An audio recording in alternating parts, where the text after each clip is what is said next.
ቢተነፍስ አፍኖ የተቀጣ ምን ያደርጋል ሰው አቅሙን ካጣ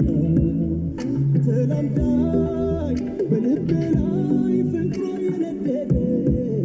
የት ይኬዳል ዛሬ ከረፈደ መክረም እንጂ ችሎ